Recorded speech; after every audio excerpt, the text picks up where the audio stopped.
c'est l'apocalypse. C'est la fin des temps, le jugement dernier, et donc la fin du monde, mon pote. Les chrétiens appellent ça le ravissement, mais les Mayas étaient déjà au courant, les Hopis, le I Ching, la Bible, d'une certaine façon. Une bière? Ouais. Bon, écoute, il faut que je bouffe là. Le mieux, c'est que tu télécharges mon blog, c'est gratuit, même si, bien sûr, tout don sera apprécié. Dans l'Antiquité, la civilisation maya a été la première à découvrir que notre planète avait une date d'expiration. D'après son calendrier, l'an 2012 sera témoin d'un cataclysme provoqué par un alignement des planètes du système solaire qui ne se produit que tous les 640 000 ans.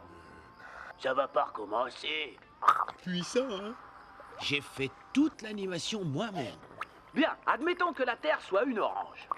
Oh! On doit les appâter avec de l'humour et les faire réfléchir.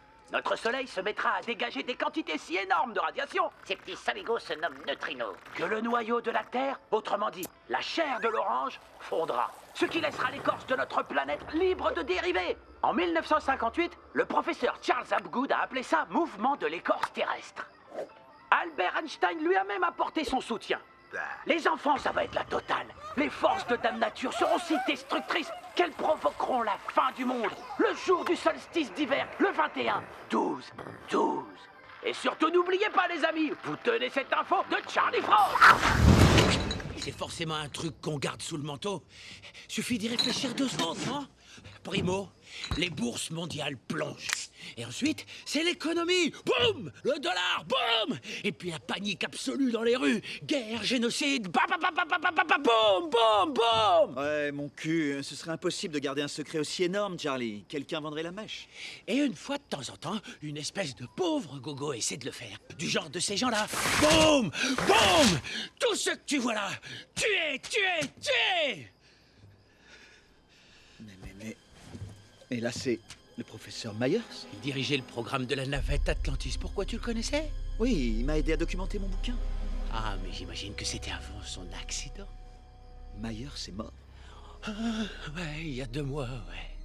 C'était l'un de mes auditeurs les plus enthousiastes. Et il avait tout percé à jour. Tout ce que nos gouvernants font, ou comment, et pourquoi. Et il m'a envoyé une carte topographique. Mais quelle carte? Pourquoi faire?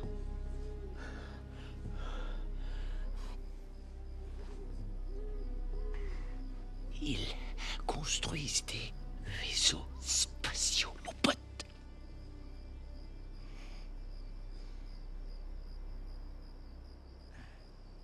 Putain, mec, il faut que je file, histoire de redescendre sur Terre. Mais t'aurais pas des munitions pour la route, des fois? C'était ma dernière. Oui, ça fera l'affaire. Mais en tout cas, c'était sympathique, somme toute, hein. Merci, infiniment. Hé, tu sais pas tout. Ils vendent des billets. Réserve-m'en 3. Non, des mecs comme toi et moi, on n'a aucune chance. Il faut s'appeler Bill Gates ou Rupert Murdoch ou faut être un milliardaire russe, je sais pas. Moins fort, il y a mes gamins qui dorment. Conduis tes gamins loin d'Yellowstone. Ça va être l'horreur dans le coin.